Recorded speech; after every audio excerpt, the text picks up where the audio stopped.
রানীক্ষেত মোরগ মুরগির একটি মারাত্মক ভাইরাসজনিত সংক্রামক রোগ। আক্রান্ত মুরগি সাদা চুনের ন্যায় অথবা সবুজ বর্ণের পাতলা মল ত্যাগ করে এবং ঘাড় বাঁকা হয়ে যায়। প্রাণী সম্পদ গবেষণা প্রতিষ্ঠান মহাখালী, ঢাকা রানীক্ষেতের রোগের টিকা বাচ্চা এবং বড় মুরগির জন্য আলাদাভাবে উৎপাদন করে যাচ্ছে। বাচ্চা মুরগির টিকা সবুজ, যা 3 ml ভায়ালে, এবং বড় মুরগির টিকা সাদা, যা 2 ml ভায়ালে পাওয়া যায়। আমাদের দেশে মুরগির রানীক্ষেত একটি গুরুত্বপূর্ণ রোগ। এটি একটি ভাইরাস রোগ। এই রোগে অনেক মুরগি আমাদের দেশে মারা যায়। এটার প্রতিষেধক হিসেবে রানীক্ষেত ভ্যাকসিন উৎপাদন শাখা থেকে প্রতি বছর আমরা প্রায় 20 কোটি থেকে 24 কোটি ভ্যাকসিন উৎপাদন করে থাকি। এখানে 2 ধরনের ভ্যাকসিন হয়। এইটার নাম BCRDB ভ্যাকসিন। এটা বাচ্চা মুরগিকে দেওয়া হয়। বাচ্চা মুরগিকে 3 থেকে 7 দিনের মধ্যে আমরা 1 চোখে 1 ফোঁটা অথবা 2 চোখে 2 ফোঁটা এর একটা ভ্যাকসিন দিয়ে যদি আমরা 2 ফোঁটা করে দেই, তাহলে 50টা মুরগিকে দেওয়া যাবে। আর 1 ফোঁটা করে যদি দেই, তাহলে 100টা মুরগিকে দেওয়া যাবে। এটা দেওয়ার 3 থেকে 7 দিনের মধ্যে দিতে হয়। আবার 3 দিন দিলে 15 দিন পর, অর্থাৎ 18 দিনের মাথার থেকে 25 দিনের মাথায় আবার এই ভ্যাকসিনটা ওই মুরগিকে দিলে 2 মাস পর্যন্ত ওই মুরগির কোনো রানীক্ষেত রোগ হবে না।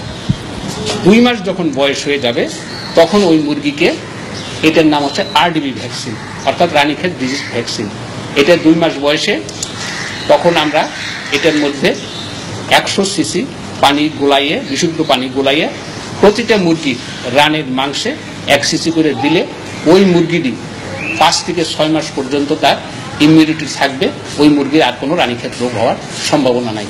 এইভাবে প্রতি 6 মাস পর পর আমরা এই রানীক্ষেত রোগটি দিলে তার কখনো আর রানীক্ষেত রোগে মুরগি মারা যাবে না। বাচ্চা মুরগির টিকার সাথে 6 ml এবং বড় মুরগির টিকার সাথে 100 ml পরিশুদ্ধ পানি যোগ করে টিকা গলাতে হয়।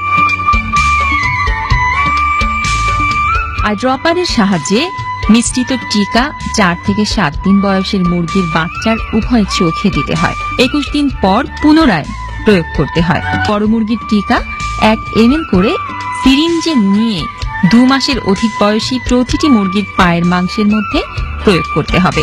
-20 ডিগ্রি সেন্টিগ্রেড তাপমাত্রায় 1 বছর, -5 ডিগ্রি থেকে 0 ডিগ্রি সেন্টিগ্রেড তাপমাত্রায় 6 মাস এবং 4 থেকে 8 ডিগ্রি সেন্টিগ্রেড তাপমাত্রায় 15 দিন পর্যন্ত এই টিকা সংরক্ষণ করা যায়।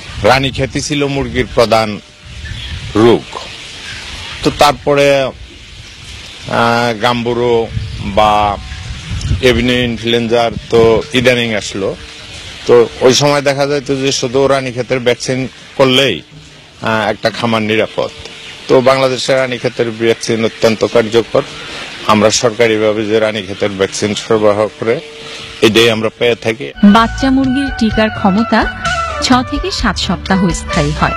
বড় মুরগিকে 6 মাস পর পর টিকা দিতে হয়। রানীক্ষেত রোগ পোল্ট্রি শিল্পের বিকাশে একটি বড় অন্তরায়। সুস্থ মোরগ মুরগিকে টিকা দিয়ে এই রোগ প্রতিরোধ করা সম্ভব।